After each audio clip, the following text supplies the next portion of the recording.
Olá, bem-vindos a esta nossa exploração. Hoje a gente tem um material aqui, olha, fascinante. É quase um kit de ferramentas para a gente entender a anatomia de uma cidade. Tipo como definem planetas em ficção científica, né? Só que para cidades. Exato. A ideia não é bem criar a cidade ideal, mas sim ter um jeito de olhar para os componentes essenciais dela. O que faz uma cidade pulsar, sabe? Entender o que dá aquela identidade única para cada lugar? Isso! E a nossa missão aqui é investigar como esses vários parâmetros, população, o ambiente físico, até o mágico em alguns casos, né? Cultura, economia, política. Poder militar também. Sim, como tudo isso junto molda a vida das pessoas e cria cidades tão diferentes. Vamos aos exemplos do material.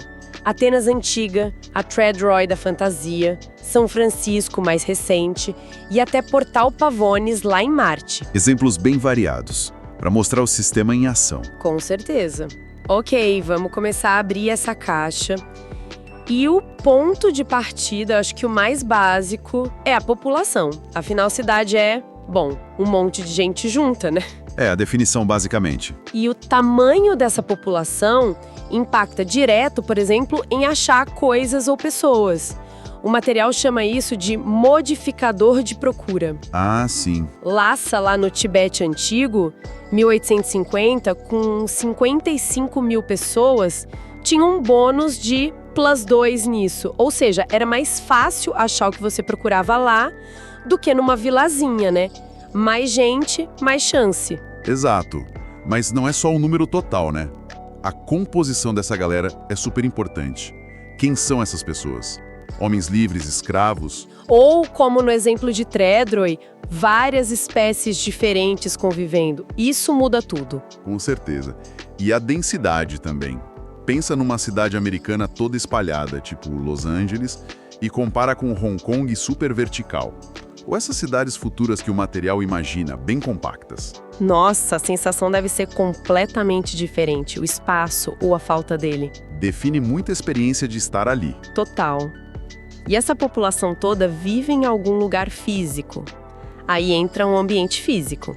O terreno natural, claro, é a base. Montanha, planície, litoral. A geografia inicial. Mas as cidades criam seus próprios ambientes por cima disso. O material fala de cidades cercadas, talvez com domo, sabe? Ou seladas. Seladas? Como assim? Protegidas de ambientes hostis. Vácuo, tipo no espaço, ou embaixo da água, ou numa atmosfera tóxica. Imagina só, uma cidade submarina pra gente que respira ar.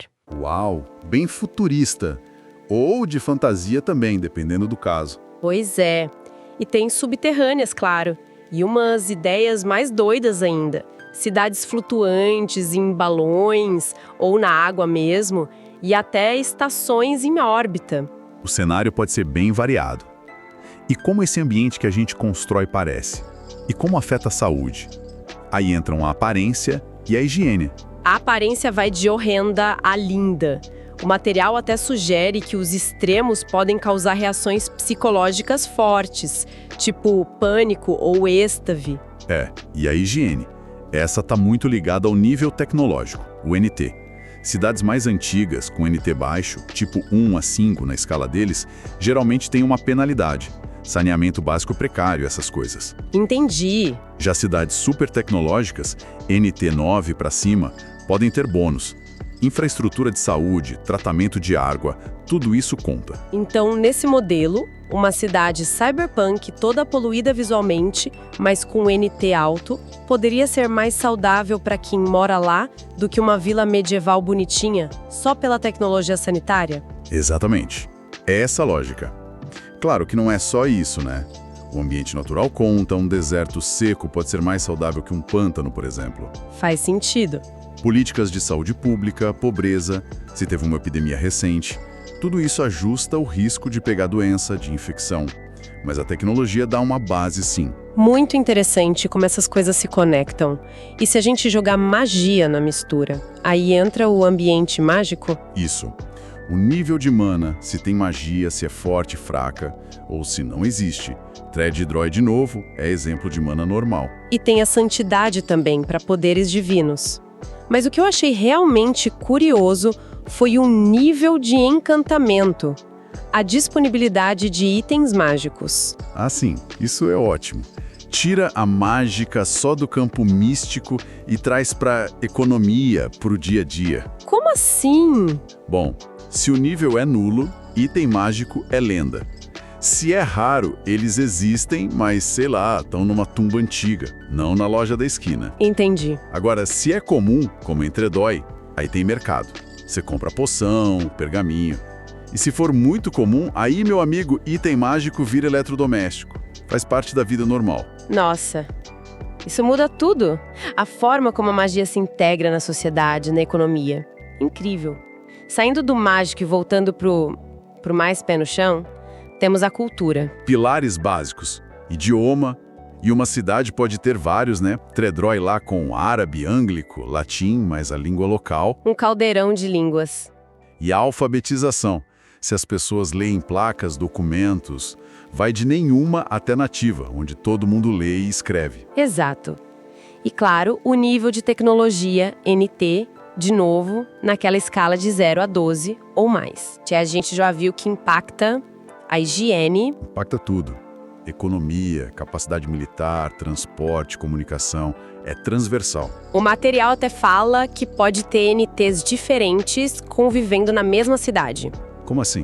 Um bairro histórico super preservado do lado de um centro financeiro cheio de arranha-céu. Isso.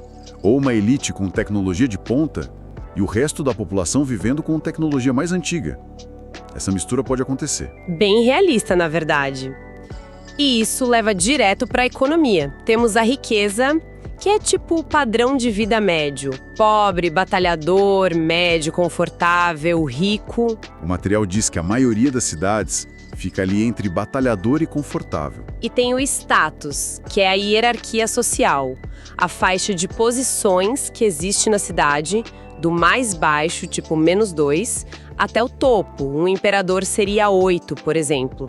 E aqui tem um ponto muito legal que o material levanta sobre sociedades antigas de NT baixo, tipo 1 a 4. Qual? A maioria das pessoas era camponesa, né? Vivia no campo. Riqueza batalhadora, status -1, bem baixo na escala social. Quem morava na cidade geralmente tinha riqueza média e status 0. Ah, então viviam melhor na cidade. Não necessariamente em termos materiais. O custo de vida na cidade era maior, a higiene pior, mas a vida era vista como mais interessante, com mais liberdade, mais oportunidade de mudar de vida. Nossa, que insight! Então, a atração pela cidade não era só dinheiro, mas essa promessa de algo mais, de sair daquela estrutura rígida do campo. Exatamente. Ajuda a entender por que tanto personagem de aventura, mesmo em cenário antigo, começa com status 0 ou mais. Reflete essa independência que a cidade podia oferecer. Faz todo sentido. E essa estrutura social toda, riqueza, status, está ligada demais ao ambiente político, o tipo de governo. E aí a variedade é enorme. Democracia, feudalismo, teocracia, governo de corporação, cada um com suas regras e impactos. E não só o governo interno, mas como a cidade se relaciona com o resto do mundo, né? Sim, é uma cidade-estado independente, é uma colônia controlada de longe, uma cidade livre como Trendroy com um status especial. Ou um município tipo São Francisco, com governo local, mas dentro de um país maior. Ou está subjugada sem autonomia nenhuma. Exato. E para sentir o quanto o governo aperta no dia a dia, tem o nível de controle, o NC. Vai de 0, anarquia, até 6, totalitário. NC alto significa muitas regras, vigilância, burocracia, impostos altos, provavelmente. E tem a corrupção, que eles medem de 0 a -6. Quanto mais negativo, mais fácil é subornar, usar contatos para burlar as regras. Um NC alto com corrupção alta deve ser péssimo, né? Muita regra, mas só para quem não tem poder ou dinheiro para dar um jeitinho. É o pior cenário, provavelmente. E, para fechar essa parte, como a cidade se defende? Capacidades militares? Aí o principal é o Recursos Militares, o RM, é tipo o Orçamento de Defesa Mensal. Isso. calculado com base na renda da cidade, que depende da riqueza do NT, na população, e num tal de fator de orçamento militar, o FOM, que é quanto da renda vai para a defesa. E geralmente um nível de controle mais alto significa gastar mais em defesa, um FOM maior. Geralmente sim, mas tem um alerta. Gastar demais um FOM muito alto por muito tempo, tipo numa guerra longa, pode prejudicar a própria cidade. Como assim? O material chama de combate de longo prazo. A riqueza pode cair porque os recursos estão indo para a guerra. A higiene pode piorar. E até o próprio RM pode diminuir depois de um tempo, porque a economia enfraqueceu. Entendi. É uma forma de simular o custo da guerra na estrutura da cidade. Exato. Além do dinheiro, tem o bônus de defesa. O BD muralhas, montanhas, alguma vantagem física. E até a ideia da população pegando em armas, uma turba em guerra. Ufa, é bastante coisa para analisar numa cidade. Mas vamos ver como isso funciona nos exemplos que eles dão. Começando lá atrás, Atenas, 450 a.C. População grande para a época, 360 mil. Isso dava um modificador de procura +3, mais fácil achar coisas lá. NT2, riqueza confortável. Era a democracia ateniense, mas bom lembrar que ela é bem excludente, né? Mulher, escravo, estrangeiro não participava igual. Sim, os metecos eram livres, mas cidadãos de segunda classe. E Atenas estava no auge, imperialista, recursos militares altíssimos, mais de 24 milhões por mês na conta deles. Focada em comércio no mar e filosofia. Ambos davam bônus de +2 para procurar coisas relacionadas a isso. E a figura da época era Péricles. Pulando para a fantasia, Tredre, NT equivalente a 3, população menor, 200 mil, mas ainda +3 na procura. Riqueza confortável também. Mas aqui o diferencial é a magia, né? Mana normal e encantamento comum, item mágico tá lá no mercado. E politicamente é única, uma cidade livre dividida em 3 setores, cada um com leis de um reino diferente, bem complexo. E super diversa em religião para um cenário assim. Muçulmanos, cristãos, judeus convivendo. Com guildas fortes dominando. Mercadores, mercenários, magos. Pontos fortes. Comércio no Rio, +2 procura. E centro de mercenários, +2 procura. Figura-chave. O mestre mercador Shlomo Georges Leperdoux. Agora, um pulo para a nossa era. São Francisco, 2010. População bem maior, 809 mil, +3 procura, NT8, riqueza confortável. É um município, né? Democracia representativa, descrita como muito diversa, menos da metade branca, comunidades asiática e LGBTQ+ grandes. Custo de vida alto, centro de finanças, +2 procura, biotecnologia +1, turismo +2. Politicamente liberal. E aqui tem aquela nuance do nível de controle. É interessante, NC4 no geral, que indica bastante regulação, imposto, mas NC2 específico para estilo de vida pessoal. Mais liberdade individual nisso. E a figura da época era Nancy Pelosi. E para fechar, o futuro em Marte. Portal Pavones, 2.240.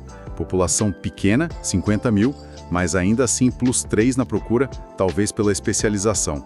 NT10. Ambiente selado no topo de um vulcão marciano. É uma colônia governada por uma tecnocracia. Na prática, uma corporação brasileira, a Construção Orbital. Função principal. Ponto final do elevador espacial de Marte, bônus de +2 para negócios ligados a isso. Maioria brasileira, mas diversa etnicamente. E a governança é corporativa. A hierarquia da empresa define o status social. Muita vida virtual. E até uma capoeira marciana. Figura. Isabel da Rocha, uma magistrada que supervisiona a corporação. O que fica claro é como a combinação desses fatores cria mundos diferentes. Não é só um parâmetro isolado.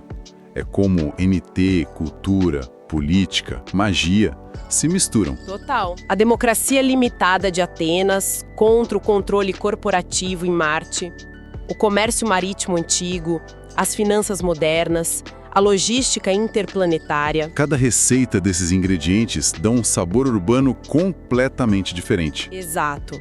Então, voltando àquela pergunta do início, essa estrutura consegue pegar a alma da cidade? Talvez não a poesia toda, mas dá um esqueleto, né? Uma forma de entender o que move aquele lugar. Ajuda a ver as engrenagens por trás da fachada. É uma lente legal para analisar a nossa própria cidade, ou uma que a gente visita, ou até uma que a gente inventa. Como guia população, ambiente, cultura, economia, política, militar. Qual deles, ou que combinação deles, você acha que mais define um jeitão único desse lugar? O que realmente faz essa cidade ser ela mesma? Qual o fator mais decisivo para o caráter dela? Fica aí a pergunta. E com ela a gente encerra essa nossa análise sobre a anatomia das cidades. Obrigada pela companhia nessa exploração